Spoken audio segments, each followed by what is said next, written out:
Internet, and welcome to episode 111 of Verbal Graffiti with your host, Brian Glass, aka the B-Man, the People's Degenerate. Maui is with us again for episode 111, still in the studio, still have his fur permeating throughout the studio. I would say it's snowing golden retriever fur, but it's floating in the air magically. I was first of all, yes, this is episode 111. I do have the correct number. Got the last episode wrong with the number there, but we were back on track. I was editing that episode 110, and I realized my posture is it's horrendous. It's to the point where it should be called out in public. A stranger seeing me seated like this should, hey, who are you? And I go, I'm the B-Man. Nice to meet you. Who are you? Go, oh, a B-Man, you need to sit more upright, because if you don't, you're going to get scoliosis. You're going to lose 2 inches of height. No one's ever going to want to be with you. You're not going to be able to make eye contact with anybody because your head's going to be down here instead of up here. And it's so... You try to record, or edit the videos I make, I try to edit them, and all I do is point out flaws in myself physically. Anybody who has confidence, it's bewildering to me. Every morning I get up, I have a robe that I stole from a hotel. And so I put the robe on. When I go to the bathroom, when I go to shower, I take it off. And I'm at the point now where I avoid, or at least I try to avoid making eye contact with myself in the mirror, because I don't want to see what's in that mirror. I do not want to see my body. If you could see my chest, I don't want me to show you my chest. Okay, it's hairy. It's very. My chest is very Chevy Chase, 1970s. It's hairy. It's pale. There's moles. I have a very full chest of hair, but I do. Like on the belly, on the sides, there are these random little islands of hair, and there are freckles, and there are moles. And every morning I wake up, there's always lint in my belly button. Do not know how it gets there. Every morning, there's a new piece of lint in my belly button, and I find it in the bottom of the shower. I'm like, oh, once again, the lint monster got me. But I look at my face, and I've had cysts I've had to have removed, so there are little marks of that. And I've had bigger cysts that I popped, so there are marks from that. And then I'm getting those old person skin marks on my face. I'm like, I'm not old. I'm 40. I'm spry. I'm still living. I still get midday bulges when I'm not even horny. Like I'm here. I'm present. But I look in the mirror, the hairline, I do that thing now, and those of us who are balding, where you kind of do that thing where you're looking down, right? And I'm looking at the camera right now doing it, where like, wait, am I balding right here? Like I have hair, I have hair here, but I shave it every week. But is that getting... is it starting to form? Is there an opening here forming? Am I getting a climate change right here? And I'm always looking at my ear hair and my nose. I'm like, do my nostrils go out a little bit more than they should? And then I look at my hands, because I don't bite my nails, but I pick my nails. So I'll pick it, and they're all they're not smooth. And right after I pick them, they're kind of sharp. So I'm like, is there any babe out there?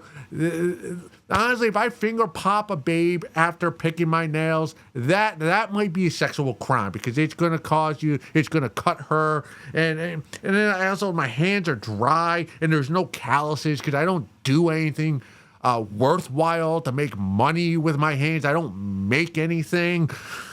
And I look at my thighs when I'm on the toilet in the morning, and my thighs are, I have chicken legs. There's no muscle, there's no definition other than my bony kneecaps.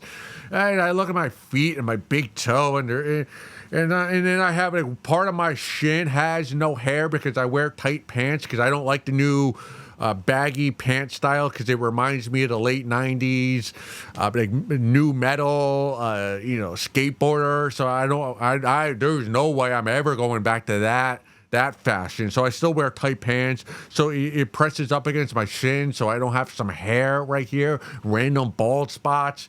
And then I look at it, I got the little wrinkles going on the side of the eye. It had me looking a little Asian. I don't know. Is that racist? Probably. What can you do? I'm ugly. No one's looking at me anyway, other than myself. So if I'm racist, nobody's going to hear it. And it's just like I'm looking at myself. And above all those imperfections, it's the paleness and the slouching that disturbs me the most. The paleness, because those are two things I can work on. Actually, in the summertime, I do get a decent tan for the B-man. You look at how pale I am now. So when I say tan, it's not everybody tan, but it's B-man tan. And I can have better posture. Like I do exercises in the morning for my back. So I look in the mirror and go, that's why I don't look at myself in the mirror, because I see myself and I go, I do not want to start my day off looking at myself in the mirror. That is going to start the day off on the wrong foot. So I keep my head down like the respectful Japanese person I am, and I tiptoe into the shower, trying not to see my reflections through the mirror. Am I the only one? Any of you who have confidence in yourself. Now, I had a friend. I won't say his name. This was probably 5 or 6 years ago. A very attractive guy, handsome, tall, chiseled jaw. He worked out a lot at the gym. His day job was physical labor, and he had a very good body. He had the V shape. He probably had a 4-pack of abs, and he had a 6-pack. But the bottom two, there was a little bit of fat over the bottom two, but the first 4 were like full cans of beer, and full firm abs. But the bottom two, you could see them, but you had to focus to see him. And he would talk about those bottom 2 abs not being as defined as they should be. And I was always told, Chad, you are the perfect body. You are a specimen. You're not a statue of David. You're a statue of David if he had a box of a bag of Doritos, not even a full size, like the family fun size bag, and that's a pretty good spot to be in 2025, or at the time 2020. But he would focus on that. There's those 2 bottom abs, and I always felt. I don't want to say I felt bad for him, but I was always perplexed. Like everything else about you is pretty, and I've seen his dick too. He's hanging. He's got one that the babes would feel when erect. And I've seen him in the nude in the locker room. But he would focus on those 2 not so hard abs, defined abs. And I was just perplexed. No, you got it. Like you're one of the top 5%. You used to walk around with confidence. And do we all look in the mirror that way? Just look at the imperfections? Or I need to become more delusional. Right? How the B-man is on stage. On stage, I honestly believe I'm the funniest fucker in the world. If not the world, definitely in the room I'm in when I'm doing stand-up. And I really do have that delusion in my head. I need to bring a little bit of that moxie to me in the morning when I'm brushing my teeth or looking at myself in the mirror, so I can actually look at myself in the mirror. All right? Let's get back into something I found on Reddit, episode 111. Should be easy to remember. Pen pals, a subreddit for pen pals. 23, a female looking for pen pal. Hi there, I'm Emma from the US. I am looking for a pen pal to feel less lonely. I'm fine with anywhere. Right now, I've been reading a lot and watching TV because I don't have a job. I get chronic migraines and a very bad depression, so just need someone to talk to. I have 2 cats, Silas and Oliver. Also, I want to have a very great friend to talk to in my darkest days. My favorite books right now are self-help and also I want to have a great friend to talk to in my darkest days. My favorite books right now are self-help and about autism. And I hope you guys see this post and respond. Well, Emma, I did both. All right. I saw your post, and right now, the B-Man, I am going to respond to you, Emma. You probably won't hear this because no one does really hear verbal graffiti.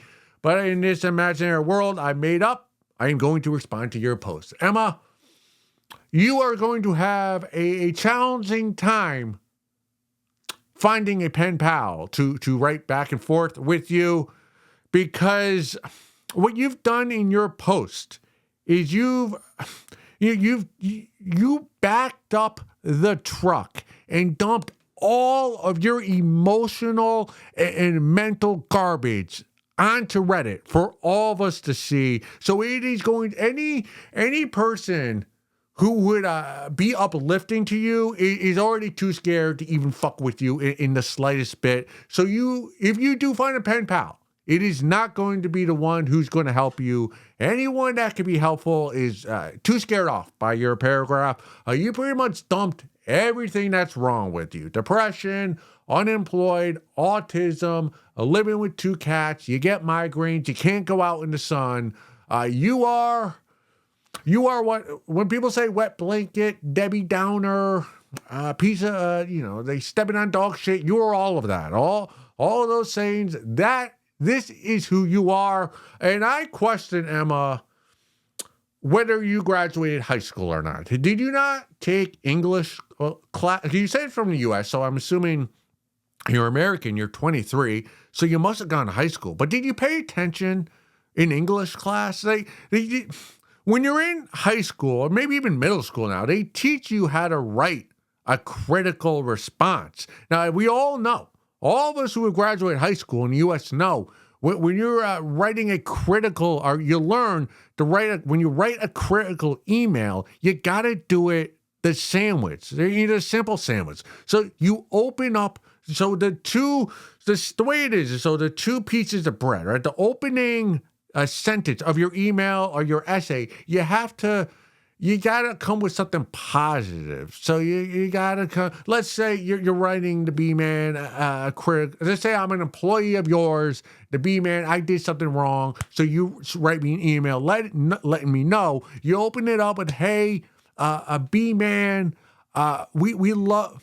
I love you as an employee. I love being able to see the bulge of Mr. Perfect when you wear those forest green Lululemon pants that you have on. Love that. Love everything about that. But then the meat of the sandwich, the turkey, the sausage of the sandwich is the critique you're trying to get across to me in this example. So yeah, love the bulge of your wiener in those Lululemon pants, but we have footage of you on the camera spitting in the patrons' cheeseburgers while you make them. We can't have that. Patrons are complaining. We have video footage of that. We need to work on that. You need to stop doing that ASAP. Okay, that's the meat of the sandwich, what you want to get across. And then you end the email with something pleasant, like saying, "Hey, B-Man, you're a valuable employee. I'm so happy you're on the team. I look forward to seeing you at tomorrow's shift at Wendy's." That's how you should have done your Reddit post asking for a new pen pal. You should say, "Hey, I'm 23. I read a lot of books. I watch a lot of TV." You should have given some examples, right? To fill in the painting. Then you hit us in the middle real quickly. 2 sentences. "I'm a little bit depressed. I'm lonely. I haven't recovered since COVID. And sometimes I get migraines." And then you end it with, "I'm a joy to talk to. Would love to hear about your life and your story. Here's my contact info. Let's hook up via being pen pals anywhere in the world." But you did not do that. You just hit us with everything that's wrong with you and your life and your environment. And the B-Man, I'm not pointing fingers at you. I understand life, right? Life is difficult. For you, a 23-year-old, and for me, as a failing comedian, as a 40-year-old, it is difficult for me as well. All these people, all these people in Gaza, who are these displaced people, whining and bitching and trying to get, trying to get attention via social media. Oh, like all our homes and our buildings are crumbled because they got bombed by Israel. But I'm not going to say the country. That'll probably get me demonetized. But like our land is just completely destroyed. Our lives are over, and it's like, dude. Like, I don't have time for your bullshit, right? Like, I have problems in my own life. You understand? The B-man, my hands are dry. I went to Stop and Shop, a grocery store nearby. And I was looking for, what was I looking? What is that? It's coconut oil. I was looking for, coconut butter to moisturize my hands. So I was looking through all these little cans, containers of coconut butter. They all said 100% coconut butter. But then I turned it over to look at the ingredients, and there'd be like 15 ingredients listed. And the B-man, I'm looking at the bottle of coconut butter at the front. It says 100% coconut butter. But then I turn it over, and the ingredients listed, there's 15 of them. So how can you be 100% coconut butter when there's 15 ingredients? And I walk away. I walk out of Stop and Shop just thinking, like, how can I trust anybody in this world? Like, if I can't trust coconut butter to be honest with me about what coconut butter is, how can I trust a human being? How could I be able to trust a pen pal? So I get where you're coming from with your loneliness and your migraines and your depression. It's like, yeah, we're all just walking around like this ain't right. Whatever's going on in life right now, it ain't right. Something's got to change. I have empathy for the situation you're in. Absolutely not, though. Will not be your pen pal, because I cannot be your pen pal, because I see that paragraph and you list your problems. And that is the problem, because you want somebody to listen to your problems, but I get the sense you're not going to reciprocate and listen to somebody else and help somebody else with their problems. Because this is the type of person you are, Emma. You go to your gas station, you ask the attendant there, hey, can I please have a pack of American spirits, please? And then the guy the Indian working at the gas station says, yeah, no problem. How's your day going? Just to be polite. But you're the type of person, Emma, that takes that polite question you're not supposed to answer with anything other than it's going okay, and you actually take the time to answer the question. So while he gives you the American spirit, you're talking to him. When he asks you how your day's going, you actually answer the question, and you tell him about your depression. You tell him about your 2 cats and how you can't afford medical care for them, and how they don't eat their cat food, and how your apartment smells like poop because you can't afford garbage bags and all that bullshit. And then you start, and you're talking to him for 10 minutes. You haven't even gone past the first chapter of your shitty life, and how you're not able to depend on anybody because your mom wouldn't breastfeed you, that greedy wench. And by the time you haven't even gotten to first grade of your story yet, that there's already 10 patrons lined up behind you to pay for gas and bugles and American spirits for themselves. And they're frustrated with you because you're actually having a real conversation with the Indian working at the gas station when he didn't want to talk to you. He was just trying to be polite. He was trying not to get fired. But that's the type of person you are. You don't understand the subtleties of life, of small talk, of that sandwich conversation. You gotta. It's frustrating because I do want to be your pen pal, because when you say who you are, right, Emma, you're a babe, a 23-year-old, unemployed, low self-esteem babe. That is the demographic the B-man is going after. I would love nothing more than to become your pen pal and to actually, I want to groom you. I want to separate you from your family and your friends, and you only listen to me and you only spend your time with me. But Like I know how it's going to turn out, and it's not the type of grooming I want to do because I'm going to listen to all your problems. But when I dump my emotional baggage onto you, like when I tell you, oh, yeah, I did stand up last night, I bombed, I got booed at, my reels that I put on TikTok and Instagram, they got pulled down because it went against the code of conduct for, whatever. So they took it down and it's 6 a.m. I've been gooning for the last 7 hours and I see the sun rising. Can you help me out?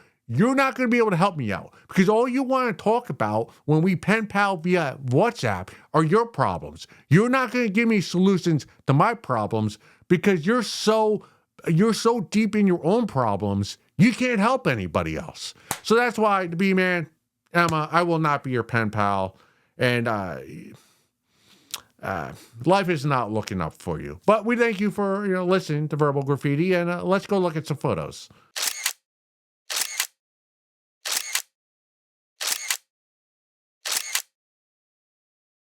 Episode 111, segment 2. Remember to share an episode, a segment, a reel of Verbal Graffiti with a dog owner, a dog lover, a lover of animals, a lover of humans, a lover of plants. Actually, no. Do not share a reel of Verbal Graffiti with plant lovers. Plant lovers...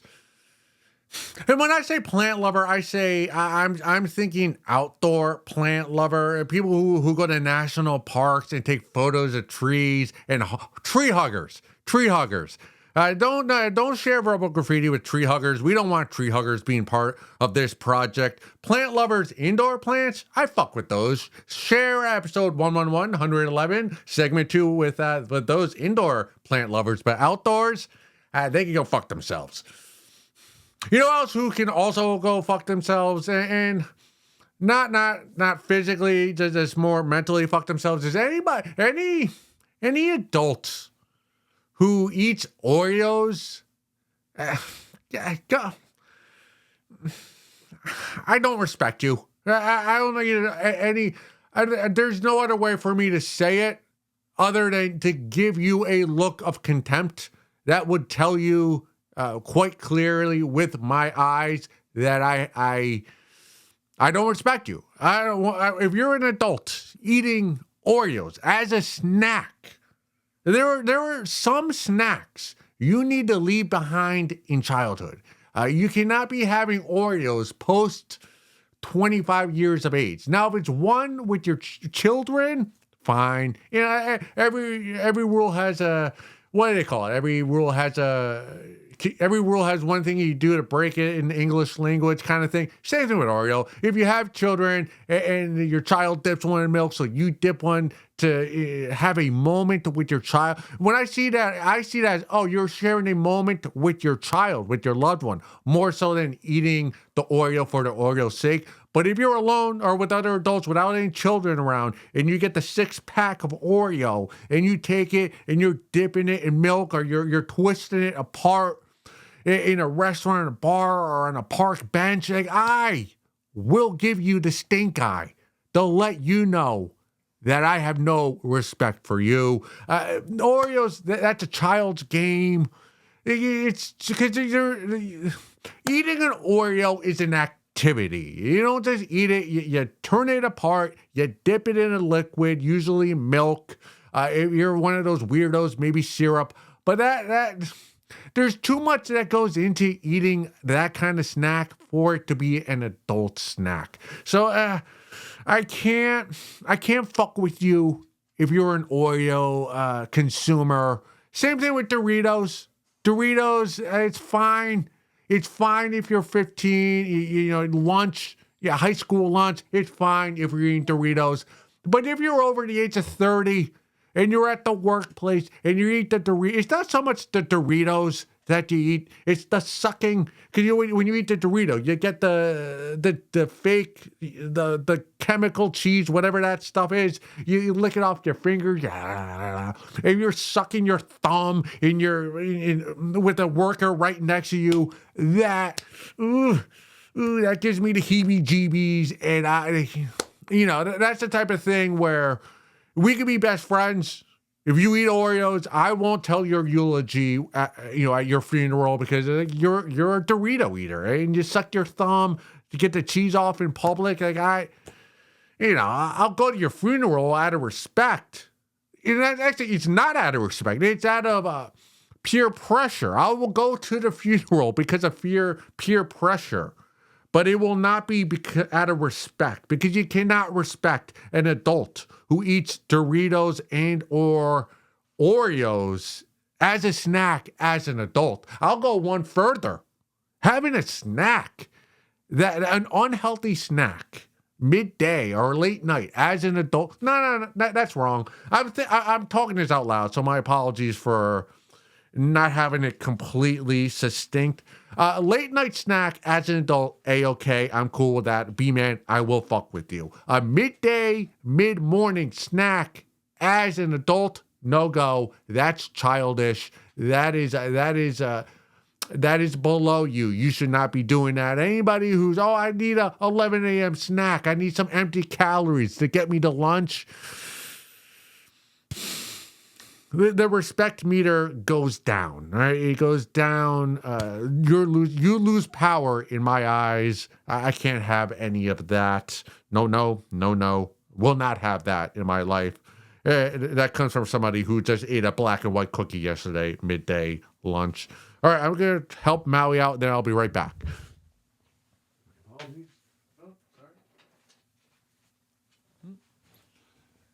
Again, co-host, I'm doing everything. I'm moving chairs, I'm petting dogs, I'm chastising snack eaters. That's what we do here at Verbal Graffiti. Open the door for him, and now he comes right back, getting his fur all over. How you doing? You should have seen Maui in the backyard today, because our backyard, there's snow, and it's completely ice on top because it's 20 degrees out, and he was slipping and sliding. I was worried he was going to break his leg, but it was so cute seeing him slide on the ice, not being able to get a grip. All right. Back to Verbal Graffiti. All right, let's get to the last segment of episode 111. Comes from the subreddit, women. My husband thinks that I should not fear walking alone at night. I have a fear of walking alone or going to a place like stores at night. My husband thinks I'm exaggerating my feelings, which has made me really angry. Recently, he mentioned to a 45-year-old woman and two men at work that his wife, me, age 29, nice, is too scared to walk alone. They all giggled. Does anyone else fear walking alone at night? I live in a safe area, but that doesn't change the fact that I am a woman and could be seen as an easy target. Well, 29-year-old wife, woman, you will not see the B-man ever giggling at you for being fearful of walking at night, because you are absolutely within your right to have a fear of walking at night, even in a safe area. Because I know that because I have the same fear you have. And I am not a 29-year-old damsel in distress. I am a full-grown man. But when I walk at night, I do stand up, I'm walking on a city street alone, and there's somebody near me, I have a constant fear that I'm going to be attacked. All right, that's why I walk strategically. So I have an old car that still has a key, like the sharp key that you have to stick in the ignition. So I will have that in my right pocket with my hand on the key, so that like the actual key, I could use it as a stabbing device, right? I could use it as a knife, a quick, like sharp, to stab them in the gut if I get attacked. And I'll have my left hand out of my pocket, weather permitted, and I won't have it in a fist, but I'm ready to get in a fist. I'll go stab punch. Like I got that motion ready if I get attacked, because even though I am a man, I'm really only a man in genetics only. All right? I have the XX chromosome, but I'm 160 pounds. I have noodle arms. I can't bench my own weight. I don't know how to throw a punch. I've never done any MMA training. The only masculine thing I can do is shoot a free throw. And that's not going to help me if I get attacked on the street. So if I'm scared, you are totally within your right as a female to be scared to walk alone at night. That is a complete. That's not. I have a fear of clowns. That is irrational. Your fear of walking alone at night, that is completely rational, 100%. I question your husband and his coworkers for giggling at you, and we will get to them. We will get to them and chastise them. But on to the. I'm so in my head about the fear of being attacked at night that I fear other people fearing me as a potential attacker. So we've all had this thing where you're walking on a sidewalk and you're walking behind somebody, but the two of you are walking at the same pace. And if this is at night, it's dark, and you're walking the same pace for a while, or even you take a turn, and then you also take the same turn. There have been plenty of times whenever I'm in that situation where the two of us, especially if it's a lady, a babe, and we're walking the same pace, where I actually want to yell out to her, like, hey, I am not going to attack you. I am just going to that bar or restaurant or club or parking lot or that store. We just happen to be going the same way. I have no nefarious intentions. I just want to make that clear. So if you are scared that the B-Man is a potential, burglar or a robber, or I'm going to mug you. Nope. I am a pussy. I am a good citizen. I drive the speed limit. You don't have to worry about me. Others perhaps, but not me. And even I'm so I heard somebody somewhere online. There was a babe saying that she feels threatened when she gets cornered. When a guy will talk to her. She meets a new guy and he's talking to her, but she's in the corner and there's no way to escape. So I kind of internalize that. So whenever I do stand up, and there'll be times where I talk to audience members after a show, and if it happens to be a babe and she's in a corner at a bar, or I will strategically make it so that I'm not like physically trapping her in the corner of that setting. Like, I always make sure if I'm talking to a babe, even if it's a friend I know, like a comic or female girlfriend, I'll always make sure there's a way where she doesn't feel trapped. And so that's how, in my head, I am about potential malevolent characters that will rob you or mug you your phone, or even worse, sexually assault you. There's actually a lot of talk in stand-up comedy circles that why aren't there more female comics, babes, doing stand-up? And I honestly think one of the reasons why might be because a lot of times you got to walk late at night alone from the venue to the parking lot to get late at night in not so safe neighborhoods. So I could totally see a lot of babes might say, well, I would love to do stand-up, but I don't want to walk alone at night. And once you start doing comedy, you realize a lot of open mic comics, perverted, weirdos, autistic, don't really understand communication, nonverbal language. They're just a bunch of weirdos. So a lady's not going to ask one of the male comics to walk her to her car. So that might be one of the reasons why there aren't as many female comics, maybe as there should be. That's just an aside. Also, one time I was in New Haven. My buddy Ben, who's a great comic, his mom was at our show watching it, and afterwards we were all chopping it up. And they were smoking a cig, some of the comics, and Ben's mom had to leave. Her car was parked around the corner, and she said, hey, can some of you walk me to my car? It's just around the corner. And no, there was no question. 3 or 4 was like, oh yeah, we'll walk you to your car. And even though it was just around the corner, that's the point. It's just all it takes is one guy out of the shadows, and you can have PTSD for the rest of your life. What would your husband? And we brought Ben's mom to her car, walked her, because we know, we're downtown New Haven. It's not the safest area, so yeah, of course we're gonna help a lady alone to her car. That's a gentlemanly thing to do. But the thing is, even if it's just one block, Right? You get once somebody mugs you or tries to sexually assault you. Is your husband, is he going to be giggling if you come home with a black eye and you tell him you got to go to the police station because you got to get one of those sexual assault kits? Do you think he's going to be giggling with his coworkers if that happens and you have to get therapy the rest of your life? I think not. And that's why, sister, you got the wrong man. You got to divorce your husband. Any guy who's not willing to even empathize with your fear of walking alone at night is not the man for you. Right? He's supposed to protect and serve you as your husband. Well, he's not. What husband won't go with his wife to Target after 8 p.m. when it's dark? Like, if I was your husband and you had this fear, I would always go out with you to just to make sure you had a gentleman with you, even one with the noodly arms. So your husband, you chose the wrong man to marry. That's on you. Your husband and his coworkers are running around for giggling at you, and just take solace in the fact that even there are Johns among us, among you females, that are also scared while walking alone late at night. Let's continue reading The Salesman's Wife by John Lawrence. I think we're on the top of page 91. Hold on.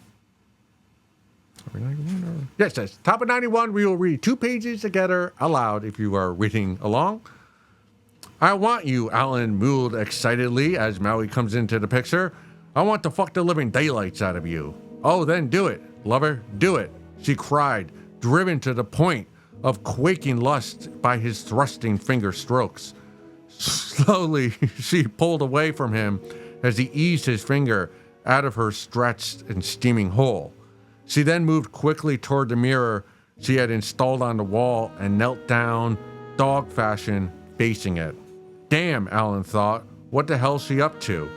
Her shimmering buttocks waved at him lewdly, a vulgar invitation to be taken from the rear. Christ, he thought. She wants me to take her from behind and watch in the mirror. She's incredible. For a brief moment, he was somewhat disturbed by her actions, for he had never met anyone so bizarre and shameless in his life. But after the initial shock, he found himself eagerly anticipating the vile act. Once again, she was calling forth darker animal instincts within him, and he liked it. Fuck me from behind, she screamed. Sink that cock of yours right into my pussy. At her lewd words, Alan exploded with raging passion. He moved to her like a panting beast, his penis purplish red from excitement. The veins along the length of his swollen tool were fully outlined, and his balls trembled with lust. He positioned himself behind her and placed his pulsing, ruddy cockhead at the entrance of her pussy, ready to slice inward. The mirror could hardly believe what he beheld. He was like someone else. He looked like a satyr or a demon, potent and obscene beyond the wildest dreams. He was overwhelmed by what he saw, and raw power filled his body.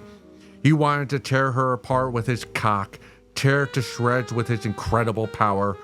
Shove it in me, baby, she screamed, her head thrown back, her green eyes swimming with passion, her blonde hair fanning wildly out over her shoulders. Now, with a deep, savage growl, Alan shoved his massive cock all the way into her tight cuntal sheath, sinking up to the